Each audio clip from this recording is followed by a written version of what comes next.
जय श्री राम भक्तों। आज गरुड़ पुराण का अगला भाग लेके आए हैं हम। 17वें नंबर का जो है अगला अध्याय लेके आए हैं, जो गुरुदेव के कृपा से और प्रभु श्री राम के आशीर्वाद से निरंतर चल पा रहा है। रुद्र जी बोले, हे जनार्दन, आप सर्ग प्रतिसर्ग वंश मनवंतर एवं वंशानुचरित इन सबका विस्तार पूर्वक वर्णन करके बताइए। श्री हरि ने कहा, हे रुद्र, सर्ग आदि के साथ ही पापों का नाश करने वाली सृष्टि स्थिति एवं प्रलय रूप भगवान विष्णु की सनातन क्रीड़ा का अब मैं वर्णन करूंगा, उसको आप सुनिए।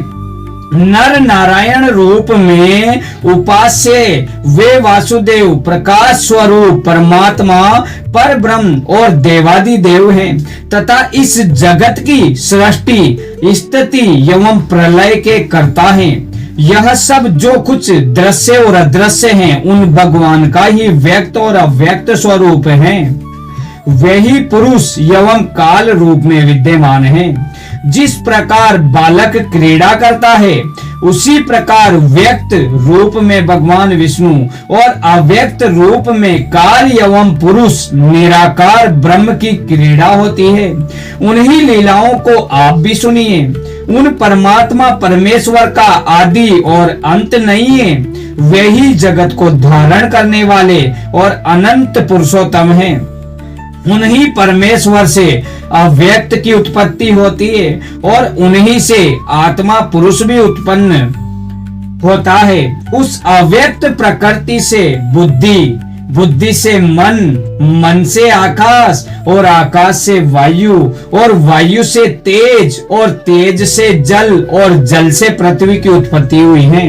हे रुद्र, इसके पश्चात हिरण्यमय अंड उत्पन्न हुआ।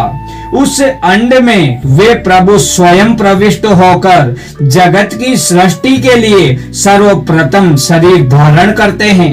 तदंतर चतुर्मुख ब्रह्म के रूप में शरीर धारण कर रजोगुण के आश्रय से उन्हीं देव ने इस चराचर विश्व की सृष्टि की है। देव, असुर एवं मनुष्य सहित यह संपूर्ण जगत उसी अंड में विद्यमान है। वे ही परमात्मा स्वयं सृष्टा अर्थात ब्रह्म के रूप में जगत की संरचना करते हैं, विष्णु रूप में जगत की रक्षा करते हैं और अंत में संहारता शिव के रूप में वे ही देव संहार करते हैं। इस प्रकार एकमात्र वे ही परमेश्वर ब्रह्म के रूप में सृष्टि, विष्णु के रूप में पालन और कल्पांत के समय रुद्र के रूप में संपूर्ण जगत को विनिष्ट करते हैं। सृष्टि के समय वे ही वराह का रूप धारण करके अपने दांतों से जल मग्न पृथ्वी का उद्धार करते हैं। हे शंकर, संक्षेप में ही मैं देवादि की सृष्टि का वर्णन कर रहा हूँ, आप उसको सुनिए। सबसे पहले उन परमेश्वर से महत तत्व की सृष्टि होती है। वह महत तत्व उन्हीं ब्रह्म का विकार है। पंच तन मात्राओं रूप, रस, गंध, स्पर्श और शब्द की उत्पत्ति से युक्त द्वितीय सर्ग है और उसे भूत सर्ग भी कहा जाता है।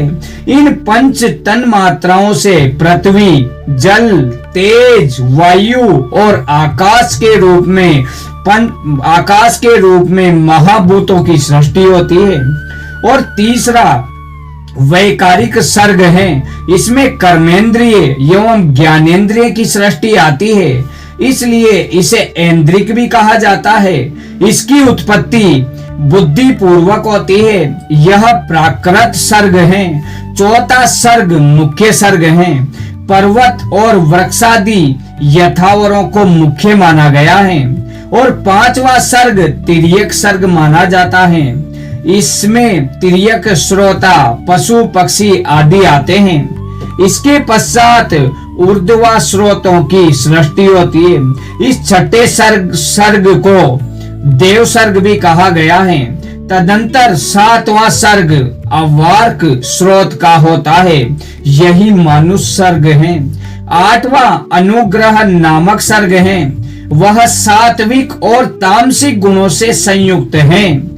इन 8 सर्गों में 5 वैकृत सर्ग और 3 प्राकृत सर्ग कहे गए हैं। कौमार नामक सर्ग 9वां सर्ग है।